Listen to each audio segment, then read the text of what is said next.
Jen and I had a conversation this week, and it was like, when we go to like a spa or we go somewhere to get, okay, I want to think and I want to get all this good stuff out, and we can get good ideas and stuff out.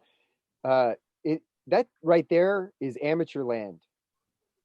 That's where we go and like if you're lifting weights, like we got the baby weights, it's the light weights, or whatever, and everything's all great and we're getting pumped up. But really, when we step into the professional world, is when we're keeping that frame of mind of what we want and feeling good regardless of what's going on around us. So we're stepping into the professional end when we go from a place where, like even M3 Mastermind, it's easy for us to talk about what we want and we could just flow back and forth very easily here. But the challenge is when we step into our world, like Jen being a first grade teacher, she was a kindergarten teacher. She advanced, and stepping into that chaotic world and being able to keep that frame of mind. That's really the key. That's when like you're getting it. And by the way, I'm not acting like I've got that down. I know that in the world that things can just go chaotic as all get out. And the next thing you know, you're matching up with that energy. You're just right in the flow of it. And that's okay. That's why we do what we do here. So today is the 12th lesson. It's actually the end of what we do here. And it's called Magnifying Your Mind. I'm going to share my screen. And we're talking about blowing your success out exponentially and taking quantum leaps, things like that. Things of no more that thought, that paradigm that I have to grind my way to the next success. If that was the case, there wouldn't be guys like Bezos. There wouldn't be guys like Jobs. Those guys could never do that stuff on their own. They had to attract people to them. They were going to complement what they were doing. They had to attract people to them that had answers that they didn't have. And that's exactly what this lesson is all about. And I want to start this lesson by reading from a little book that I want to share with you guys. It's called U Squared. And when I share the recording, I'm going to give you guys this book. But I want you to listen to this story. And the book's like 35 or 37 pages long. It's actually really thin, but it's really powerful in terms of your getting your mind to think instead of thinking one or two steps forward. How do we think huge leaps, huge bounds forward? Quantum leaps. It's called U Squared. And he starts off, it's written by Price Pritchard. And he said, I'm sitting in a quiet room at the Millcroft Inn, a peaceful little place hidden back among the pine trees about an hour out of Toronto. It's just past noon in late July, and I'm listening to the desperate sounds of a life or death struggle going on a few feet away. There's a small fly burning out the last of its life's effort in a futile attempt to fly through the glass of the window pane. The whining wings tell the poignant story of the fly's strategy. Try harder, but it's not working. The frenzied effort offers no hope for survival. Ironically, the struggle is part of the trap. It is impossible for the fly to try hard enough to succeed at breaking through the glass. Nevertheless, this little insect has staked its life on reaching its goal through raw effort and determination. This fly is doomed. It will die there on the windowsill. Across the room, 10 steps away, the door is open. 10 seconds of flying time, and this small creature could reach the outside world it seeks, with only a fraction of the effort now being wasted. It could be free of this self imposed trap. The breakthrough possibility is there. It would be so easy.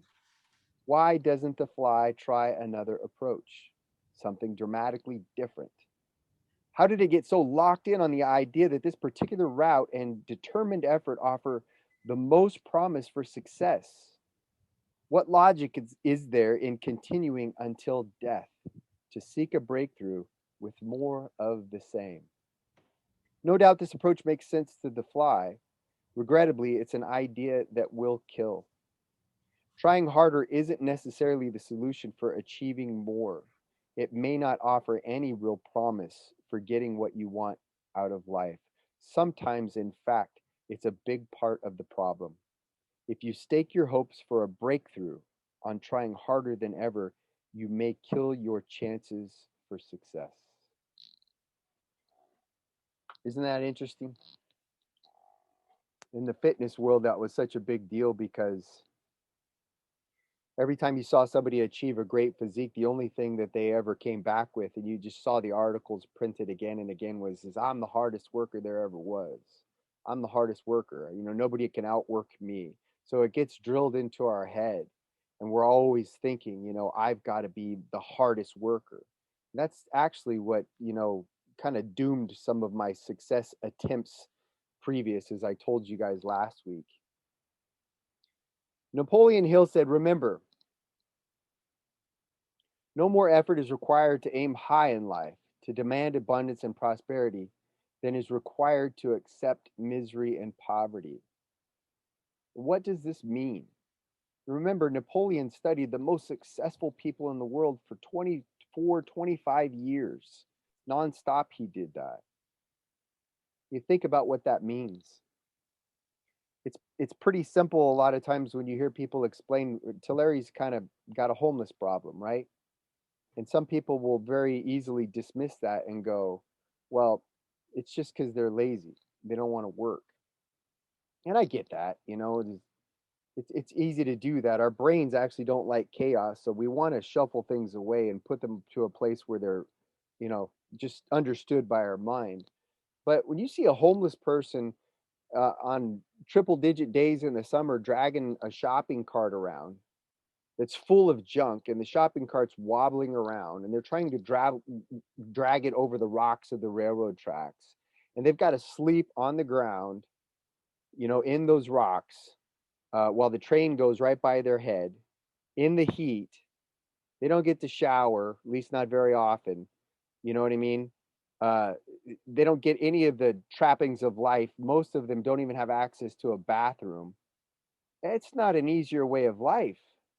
And that's exactly what Napoleon Hill was talking about, is that whether you're aiming for abundance or you're accepting misery or poverty, the work is generally the same. We're all expending the same energy. And then you tie this into that idea when you really spring forward to a guy like Bezos or Jobs, who I keep referring to. But back in Napoleon Hill's day, it was is Carnegie. He was the richest man in the world. They weren't expending any more effort. As a matter of fact, Carnegie wasn't doing much of anything while his workers were really working hard in the factories. So it really makes you think about, it's not about the effort that you're expending so much as we direct our efforts.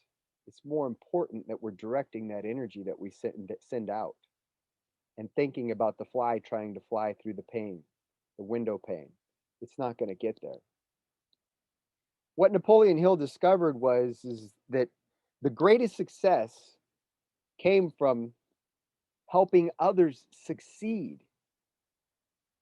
And Zig Ziglar ties into this. If you've ever, Zig's passed on now, but if you've ever listened to Zig's stuff, he's an amazing guy. He was such a giving guy. And everything that he did was based on this. And he was massively successful. He still is. His brand is really successful in sales and insurance and all that, and just motivation and inspiration. But he said that you can have anything you want in life if you just help enough people get what they want. It's really kind of getting into that flow of giving and receiving and understanding what that means. How do we get into that? Well, U squared is going to teach you, I recommend that you get the book. And like I said, I'll put a link there, but it's going to teach you that quantum leaps happen without effort. A quantum leap is basically explained scientifically. It's when an electron makes a jump, and it doesn't just jump to the next orbit. It jumps many orbits out there. And it happens without effort. It just happens right away. It doesn't have a time constraint on it. It just happens right away. And remember, we talked about this. We talked about magnets, and we talked about gravity, and we talked about building rockets and flying them to the moon and timing the landing with a fraction of a second. But yet we dismiss that from us. We say, well, we're not part of this world. And so when that happens, all of our results get kind of muddled up and they get goofy. But we need to understand that we're part of that world. So whether on the big scale or whether on the small scale, it doesn't matter. Those same rules apply to us in our life too. And if you think about it, you know that you've seen other people do that. You've seen people come into an industry or change an industry and automatically shoot right to the top, even if they didn't have a background in that industry. They've figured out that it doesn't have to be step by step grinding away. Brian Tracy said, in all of our doings, in all of our endeavors, mental effort, when we're trying so hard mentally, it always defeats itself. And I want you to think about this. Hard work is a misnomer. It's not really real, because when our work is passionately driven, you ever remember going back and doing something that you were passionate about and maybe you weren't even getting paid to do it, but you were in love with it? You gave so much more in that time than you would have if you hated it. Now, if you hate something, you absolutely hate your job or you hate what it is that you're about to go do, it might not require a lot of energy for you to do the thing, but man, it feels like hard work. And that's the difference. When we're passionate about what we do, we can work so much more and not even notice it, because that's when we're tapping into our infinite side. That's where we're tapping into our higher side, joy and love, harmony with what it is that we want to do, harmony with what it is that we were intended to do. So think about our paradigm. Our paradigm dictates everything for us. The greatest way to describe paradigm is that paradigm is mental programming at our subconscious that is responsible for our results. It dictates what's possible for us if we let it. That's what this is all about, and that's what M3 is all about. M3 literally is about putting that awareness there to say, is that what I want? Because that's what you're doing so naturally. It's like stopping and saying, whoa, whoa, is that what I want? Because I have the ability to change that. But if we don't have that understanding, our paradigm dictates what's possible for us. Period. And that's why people reach a certain level in their life and they don't go on to do anything else. And they'll tell you that it's impossible. But what's our paradigm based on? History? Well, our history is just something that's happened in the past. Remember, we talked about that too. That's our senses. We pick up on that. But we don't have to let our history dictate what's going to happen in the future for us. If we choose to let our history dictate what's going to happen in our future, by many means we do this. Is, oh, my family, we just do that, or it's just part of who I am. Then we're programming that in, and then our history starts to become part of our present and our future. But it doesn't have to be. So based on belief, well, what's belief? Belief is just thoughts. Thoughts directed toward a thing. Ideas directed toward a thing, a person, place, or thing.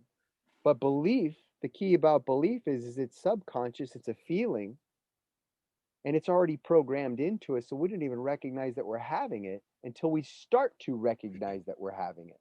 Otherwise, that belief is dictating everything for us. Oh, it's not possible for me. I can't see it.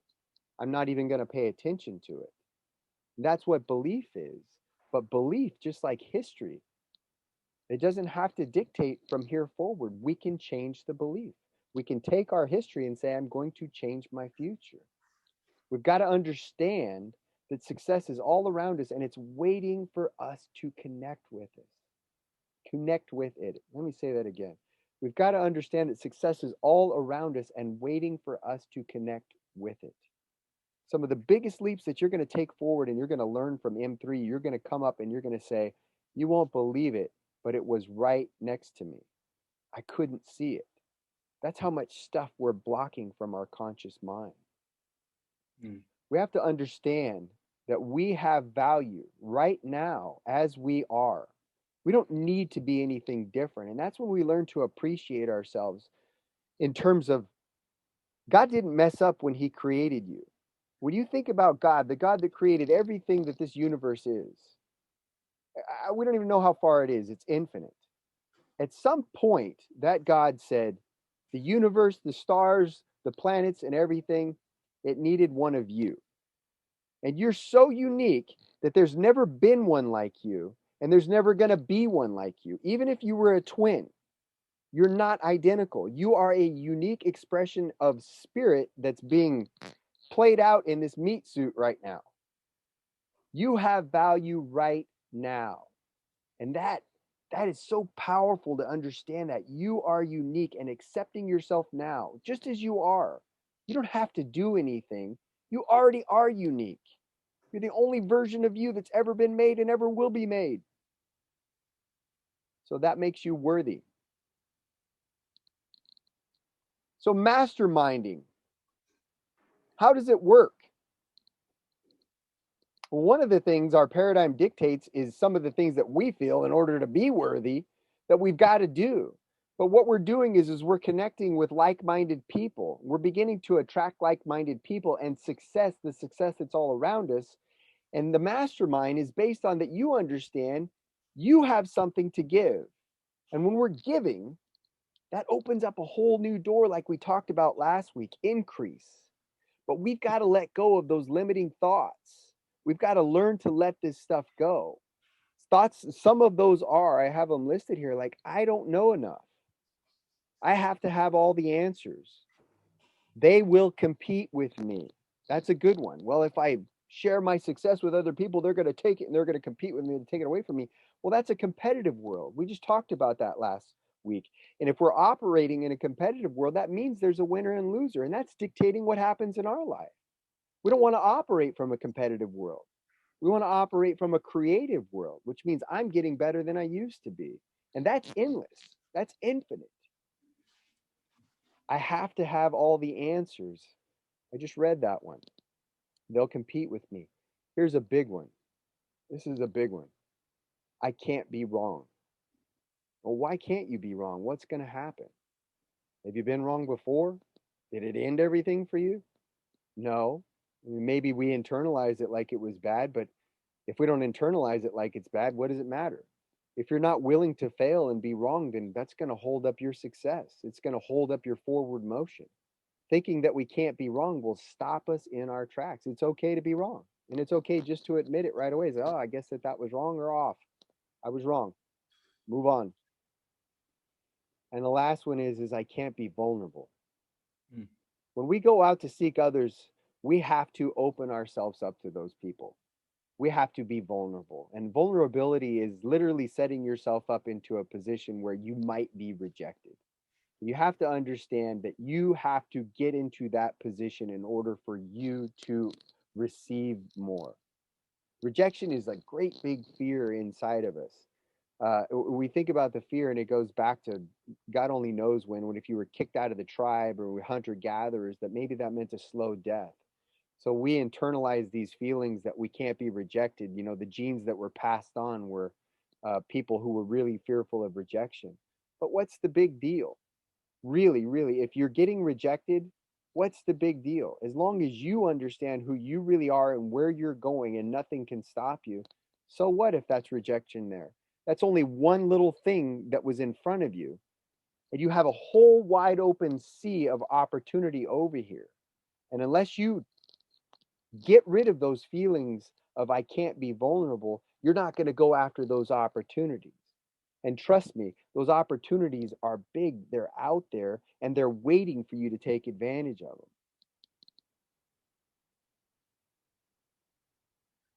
I want to talk about that just a little bit. Giving and receiving. Remember that it's a flow. It's better to give than receive. We have that programming too. That's part of it. It's a flow. So if we dam up one end, you stop the flow. We've got to learn to give and receive and understand that both are equally as important. And when we get into that flow, that's when we allow the answers to come. We have to, and a lot of times we think that we're not stopping it on the receiving end. We think that we're stopping it on the giving end, but you're not. You're probably a much more giving person than you know. But then when we stop the receiving and we don't learn to receive, then we're not able to get into the flow again. So whatever it is, we have to change that paradigm in terms of how we think about what giving and receiving is. Like today, Today might be a day when you're just getting all kinds of great things coming to you. You have to ask yourself, am I okay with that? Yeah, be okay with it, because a day's going to come along in a short while where you're going to be the one who's doing most of the giving. That's okay. Just let it flow and let it flow. So, how do we get into this space? Well, first off, we let go of giving is better than receiving. We want to hold an image of our success and expect people to show up who can help us, and focus on being receptive, always ready to give lovingly and willingly and receive graciously. Always. And that's just really that heavenly state where we're stepping into that flow. If you think about how great it feels for you to give something genuinely to somebody and know that that's exactly what you're giving to somebody else when you give them the opportunity to give to you. You guys know what I'm talking about when I say that? When you're giving somebody the opportunity to give to you, Yeah.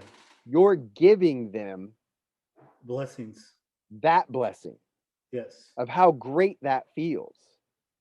They might not get anything monetarily from you, they might not get anything physically from you, but you know when you've given that to somebody, you can't outgive that. That's an amazing feeling. So when you offer yourself up that way for somebody's like, I'm willing to learn, I want to learn from you, you're opening up that door for that person. Successful people are open to sharing their ideas and how they achieve their success. Mm. They really are. And I have heard successful people say over and over again that nobody ever asks me to even come and show them something or have a lunch with them or do anything. Mel Robbins covers this in her book. I think it's called The 5 Second Rule. But she was talking to CEOs and people that were hiring the company, and they were in charge of thousands of people in their company. And they said, well, how many of them ever set a meeting with you and ask you, what does it take to advance, or what can I do better? And the answer is zero. And now you see how important it is that we look back on that and we go, well, that's a paradigm that's dictating that for those people. All of them have the same paradigm, that that's not possible for them, that person would say no. And then I think she asked them in the book, well, would you be open to that? And they say, oh, yeah.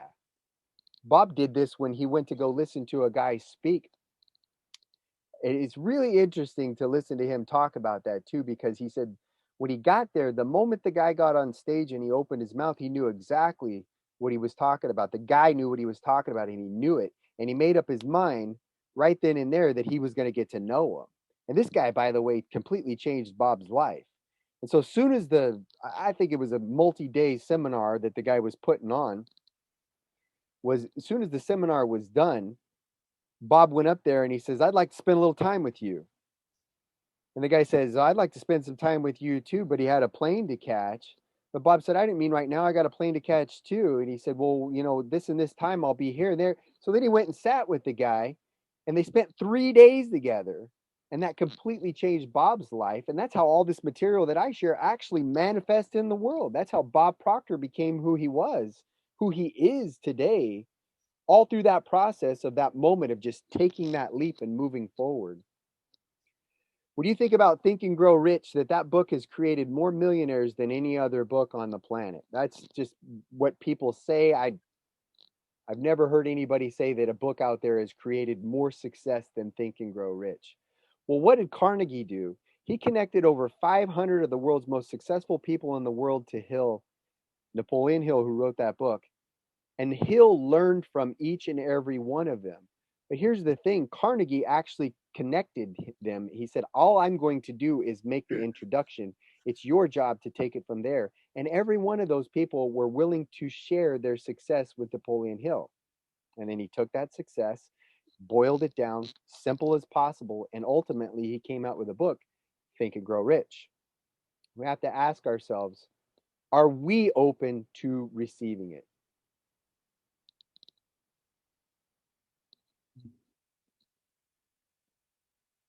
So trying harder is not necessarily the answer, and more likely, it's just part of your paradigm.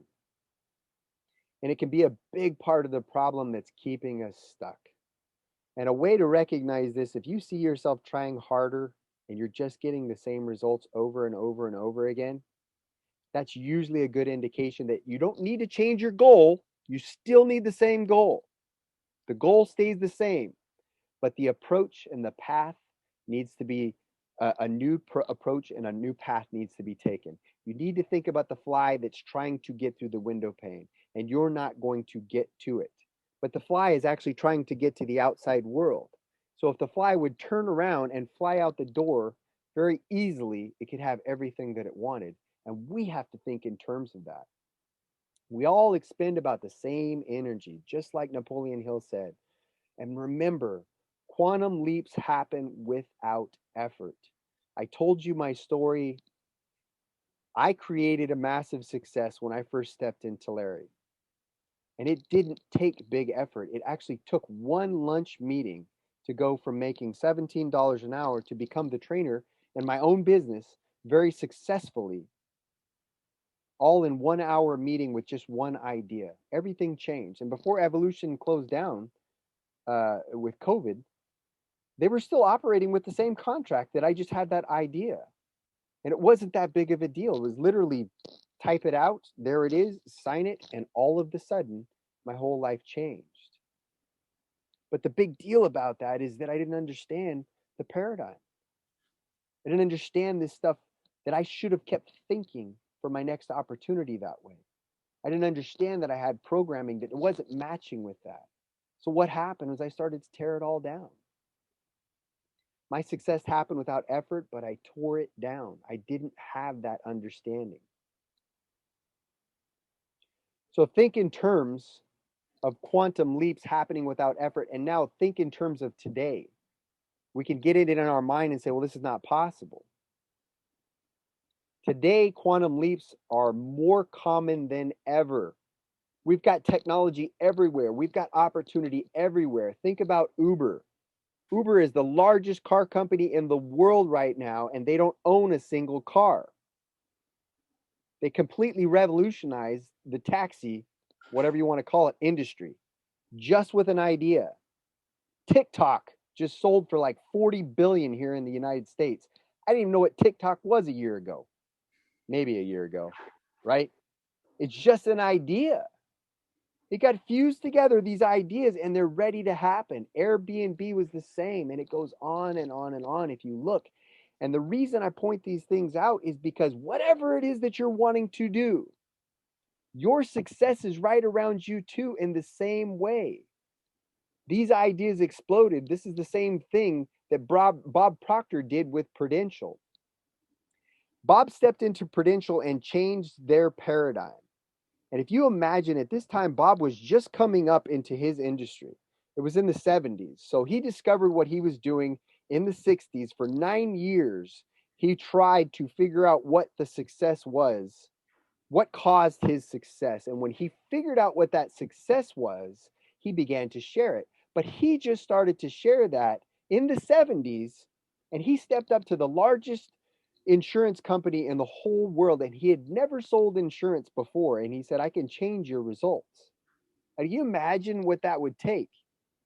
Well, it took belief. It took Bob believing in himself to do that. He was acting like the person that he wanted to be, and he expected it, but he had never sold insurance. He never had anything to do with insurance at all, but he knew so powerfully how the mind worked. So stepping into this place in that big way, he told them, I'm going to change 2 things about you. And it was very simple things. Like we said, it was a handshake, and it was a meeting, and it was an ask. That's it. It was a meeting and an ask. Forget the handshake. That was just that they talked about. He said, you got to be skin to skin with somebody in the morning by 9 a.m., have a meeting with the prospect and ask them to buy the $100,000 policy. And that's it. People weren't doing that, and he recognized that. And he changed that paradigm in Prudential, and he set that up so that they were in kind of a, this side of the office, and according to how many people that they had set the meeting up with, well, this side of the office maybe had set more meetings, and they just kept going. But everybody started to win, and when that win caught fire, it just continued to grow exponentially, and he raised It's documented that Bob raised Prudential's revenues by hundreds of millions of dollars that year, and he never sold insurance. And at that point, Bob could write his ticket anywhere he wanted in the insurance industry. Any company that he wanted to, he could show up on their doorway and ask for a certain amount of money, a large amount of money, and say, well, I'll help you succeed. All because he was acting from the place that he wanted to be and he expected that success. Now he didn't have to go through the process. Oh, I'm going to work with small companies first, and then I'll work with medium companies if things go well there, and then maybe I'll do. He just exploded himself out. All of a sudden, he was the go to guy in insurance. Never sold insurance. Pretty powerful, right? Mm-hmm. So, masterminds. Action steps for this week. This is a big one. All of the lessons that we go through here in M3, by the way, are applicable on their own. You can take them and you can apply them.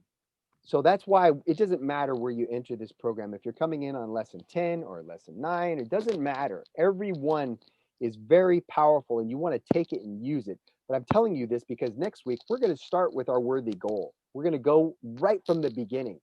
But this is your action step that you can take with you into your worthy goal that's going to make you that much better.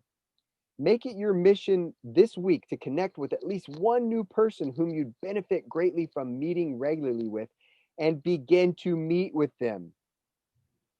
Now, think about this. We just talked about what does my paradigm dictate? Well, I can't be vulnerable. That's going to require some vulnerability on your part. You're going to be reaching out to people. You're going to be talking to people in a new way for yourself. But you're going to do that successfully because you're going to see yourself being successful and understand that if somebody says, oh, maybe not, or they're not interested, that's fine. That rejection has no bearing on who you are. You are still the same wonderful, magnificent being created by God. And get up and do it again. Get up and do it again. And go out there until you connect with somebody whom you would benefit greatly from and meet with regularly. This is a powerful, powerful step. I tell people that this is Jack Canfield. If you know who he is, he's the guy who wrote Chicken Soup for the Soul. And we know that to be a phenomenon, right? Like it's huge. Well, this is how Chicken Soup for the Soul became a phenomenon. Maybe it would have been a bestseller and that's it. He wrote a book. Maybe he wrote a couple books. Jack Canfield is a huge proponent of masterminding. And he took that book into a phenomenon through the process of connecting with like minds in the same way that your action step is directing you to do this week. So the next slides, they're just a little bit of a repeat. I'm going to sum it up at the end, and you know what you do. You can take your screenshots or whatever you want, wherever you want here. But I'm going to go over this just a little bit. I want you to pay attention to your strengths and areas you need help with. And this is important. When you find the areas that you need help with, you don't need to develop every single area that you're weak in. That's part of the hard work paradigm. You're going to start to seek people that complement you. So start seeing the world from success and expect to connect with like-minded people who not only push you, but they complement you. And I don't mean they say you're a nice person. I mean they compliment you on strengths and weaknesses. Where you are strong, maybe they're strong too. Maybe they need help and you're going to have something to give there. But where you are weak, you're going to find people that are going to go, hey, I can do that. And it's your job to say, I can receive that. I can receive that and I can use that to make my success blow up, take the quantum leap. So start seeing the world from success and expect to connect with like-minded people who push you and compliment you. All right, and here's another one. Once you meet that person and you start to meet with them regularly and you get to know them, maybe you know them already, that makes it a lot easier. Accountability. Accountability is the insurance policy for success. And if we're accountable only to ourselves, I'm sorry to say, we are not accountable. We make backroom deals in our mind and we make those backroom deals that are in harmony with our paradigm as it exists now, and it doesn't matter to anybody if we quit on what we're going to do. So we need to be accountable to another person. We're not allowed just to tell ourselves in our head, "Oh, I'm not gonna do that, and so what? I'm gonna retreat back off to my regular results." Ask this person if they will account you towards your success. Tell them what you're gonna do, and when you're gonna do it, and when you're gonna do it by, whatever my English is. You understand what I'm saying? And then check in with them and let them know that you have or have not done that. And I promise you, no other step will move you forward than this one right here. And by the way, if you want an accountability partner and you want me to account you, I'm always willing to do that. I'm always willing to take a note and check up on you and say, "Hey, did you do what you said you were going to do by whenever?" Yep, you do. That's right. Sum it up. Here we go. So here they are, the action steps summed up. Begin by seeking knowledge from those whom you consider successful and knowledgeable. Set a regular meeting with those people and be open. Open, change that paradigm. Learn and take action and be accountable. That is magnifying your mind and connecting yourself with like-minded people who have the ability to blow your success out, to take quantum leaps. Next week, as I mentioned, we're going to do your worthy ideal, guys. This is where it all starts. You'll never achieve something if you don't have it clearly defined. And if we don't understand how to set goals for ourselves, we won't set the right goals. And then those goals won't get accomplished. And we just keep enforcing the paradigm that this is not possible for me. Goal setting doesn't work, blah, blah, blah, blah, blah. It's only 2 or 3 people out of 100 that actually achieve big success. And it's based on this right here, is that they believe that it's not even worth their time to set a goal. Most people don't even write their goals down. So we're going to learn next week how to set the right goal for you, and we're going to learn how to set it the right way. It's an exciting lesson. It's January 26th right now. We're just in the beginning of the year. We set that goal the right way. By December 2021, you could have some of the greatest stuff that you've never done before if you just continue down this path in M3.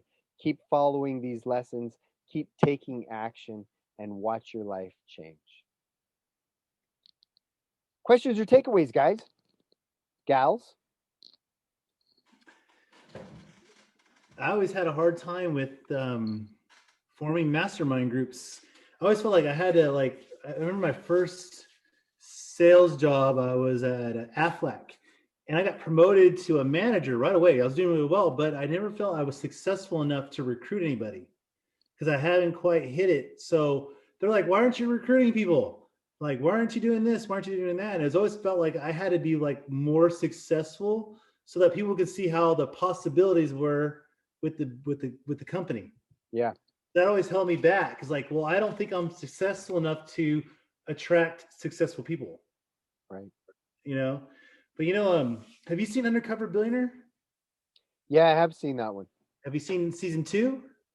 I didn't watch that. I watched the first one a little bit where he created the barbecue place. And Yeah, he starts with $100. He goes to Erie, Pennsylvania, doesn't know a soul there, only has $100 in his pocket, and has to create a $1 million business in 90 days. Obviously having a camera crew around can help you attract people, but the point of the story was he had to get people to help him. And that's the same thing with season 2 is they're all looking for people to mastermind with to help bring resources. And that's something I have to start thinking about more is, besides, who else can I bring into my group, to bring that additional thing to help me get to that next level. Yeah. Whatever it is, whatever I'm missing. I haven't figured that out yet. So I'm going to think about that strength and weaknesses and where I can find people to help me in certain areas. But that's what you got me thinking about. I was like, well, I noticed every single one of these, and then season 2 has Grant Cardone in it and some other people I'd never heard of. But they're all looking for, the first thing they were doing is trying to find people to help them. These guys are all self-made billionaire millionaires, And the first thing they're thinking about is who can I help? Who can help me? Right. And it made me think about, like, wait a minute. Oh, okay, that's how those super successful do it. Huh? They didn't think about, all right, I got to put my nose in the grindstone. I got to turn this $100 into $1,000. No, they thought about who can I find to help me with resources to get a business going. Yeah. And do you think would they ever stop when you watch them do that? Do they ever stop for a moment to think that they weren't worthy of those people's help? No. No. Right. And so they're undercover too. That's kind of the cool part of it is that the people around them think that there's some guy with no money in their pocket. You know what I mean? Like they don't know who they are. Yeah. And then so they just go up there with the belief. They're still acting from the person that they are, but they're Mhm. just like not saying who their what their name is, and they all of a sudden start to attract these people and cause all this success to happen. I remember on the first season that he did end up selling that business. He did accomplish what he said he was going to do. Isn't that cool to think of that though? So if you think of yourself from that point of view, it's like, what am I doing to stop me from connecting with those people? Right. What do I think? What do I feel about myself in terms of reaching out or, you know, am I not worthy? Do I feel like oh, they're going to think I'm stupid or whatever? All that stuff has to be just set to the side. And you think just like what you're talking about and just take the step. Hey, how you doing? I Right. noticed you were in this industry. I'd like to learn a lot about that. I kind of do something similar to that or whatever. How'd you like to have a lunch? Exactly. Right? Yep. Well, Fresno is in season 2, so you might want to check it out. Oh, is that right? Yeah, one of the people go to Fresno, Man, it would be pretty cool to wind up on that show. right? Yeah, that'd be pretty cool. Met Grant Cardone a little over a year ago. My gosh, that guy was a powerful. What he is he's such a powerful personality. Like he really can, piss a lot of people off, Yeah. and he can also, cause a lot of success too. But you can tell that he's just disconnected from any of that. Well, that's the whole point of it. He has to get to be, basically, you are going to piss some people off. If you're so stuck on your goal and you're so out there, some people are going to like it, some people are not. Yeah, And but I didn't know how well he's going to be undercover. I'm like, everyone knows he. Well, I think everyone knows who Grant Cardone is, but maybe a lot of people don't, because I've bought his book, I've seen him on internet and all that kind of stuff. But yeah, he's an interesting dude. He is a hustler. But there's one episode, he was like, the cameras were throwing off his confidence, and he really made a point how important confidence was, because he was trying to pitch this business owner, and the camera crew kind of messed him up, got him off his vibration, and he just had to stop, back out and come back another day. But he was definitely, how important confidence, especially, I'm like, this is Grant Cardone talking about confidence. Like, he yeah, even realizes, like, he has to keep his confidence there. You think this dude has like a bazillion times confidence than anyone, but he had a hard time with his confidence. yeah. And You that's know, what's so cool about what we teach here and what I teach in the other coachings too is that we think that we're all operating with different minds, but we're not. We're operating with the same mind. We're just using it different ways. And mm-hmm. until we understand that, we're not going to be able to use it in its most beneficial way. And Cardone, like what you're telling me is he was saying like, oh, I don't have the feeling, I don't have the vibration, and this thing here is screwing it up or that's screwing it up, so I'm not being able to communicate what I want to communicate. Exactly. Uh, when you're in that vibration, it doesn't matter if you're, like I said, if you're saying all the right words or somebody gives you all the right words, it doesn't matter. If you don't feel it, that's all they're feeling. Right. That's exactly what sales is. It's just a transference of a belief. If you believe in what you're doing and you've got yourself convinced, then it's easy to pass that over to somebody else so that they can make their decision. Right. That feeling. And they trust me, people make their decisions based on feeling. Later they go home and they say, well, I'm going to justify this with my conscious mind so that I can explain it to my wife or whatever it is that you got to do. You know, the facts, but it's based on a gut feeling that you're making your decision on. It's a vibration. Yes. Right on, brother. Thank you for always sharing, Eric. I appreciate it. No problem. Anybody else? All right. That is M3 Mastermind for Tuesday evening. I will see you guys, and we will set those big goals into motion on Tuesday of next week. Sounds good. Good night, y'all. See ya.